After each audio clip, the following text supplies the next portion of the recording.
Welcome to Briefly Creative, a podcast that explores insights, stories, and frameworks for living a meaningful creative life.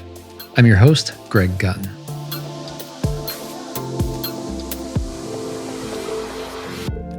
Procrastination is hailed as the productivity killer. It's this self-defeating behavior where we postpone what we know we should do and probably dread doing by doing something easy that likely brings us some kind of immediate joy. You should probably do your taxes, but why not game for 5 hours instead? Need to go grocery shopping? How about binge watching The Big Bang Theory again? I think we watched that series 3 times all the way through last year. And my personal favorite, I should really start on this project, but first let me meticulously plan out every tiny step of the process.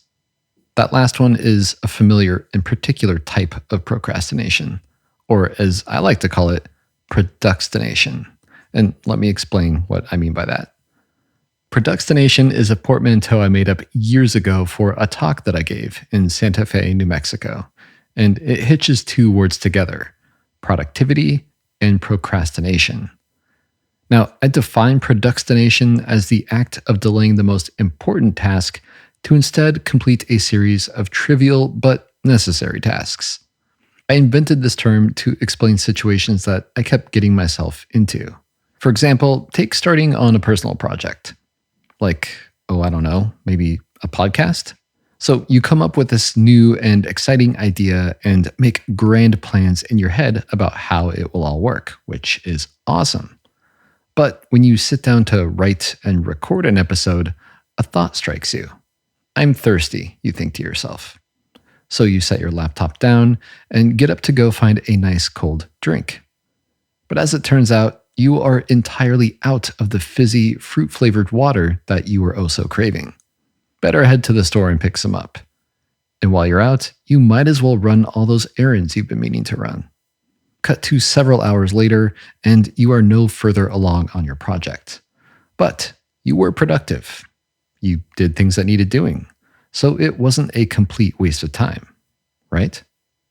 For creative projects, it's strategically planning everything out in advance without actually making progress. It's overly preparing and telling yourself it's got to be perfect.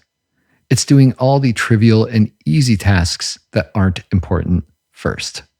It is the illusion of productivity. That is what I call procrastination. And for what it's worth, I procrastinate all the time. Recently, I reorganized all the cable management in my studio, and then the entire house. It was hours of pointless, wonderful labor. But why would I do that, you ask? Well, because I didn't want to exercise. Eventually, I ran out of Velcro ties and opted to lift a few weights, but not for lack of trying to procrastinate. Now, all this is to say, I really think that procrastination gets a bad rap. The idea that we always need to be efficient and remain focused 100% of the time sounds exhausting, because sometimes you just need a minute or an hour, if only to process, to think things through, or just to feel better about that thing that you're avoiding. Procrastination is important, and it's so important to existence that even pigeons procrastinate. There's this really great video by YouTuber Mayuko, and I really like how she puts it. She says, things don't get done until they have to, because other priorities are more pressing. That sentiment really tracks with me. Eventually, things do get done. Now, I realize putting off important tasks isn't always the best path forward, so if you must procrastinate, might I suggest a little procrastination instead? It always makes me feel good about not doing what I know I should.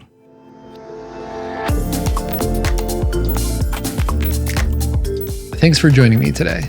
You can find more info, show notes, and a transcript of this episode at brieflycreative.fm. And if you enjoyed what you heard, consider rating and reviewing the show on Apple Podcasts or wherever you listen to it. It would mean the world to me and really help the show out. Also, we have a weekly newsletter. You can read more about the episode and find fun, relevant links to things like tutorials, tools, and other useful creative adjacent stuff that I find. Thanks again for listening, and remember, what worked for someone else may not work the same way for you, but there's always something to learn from it. See you next time.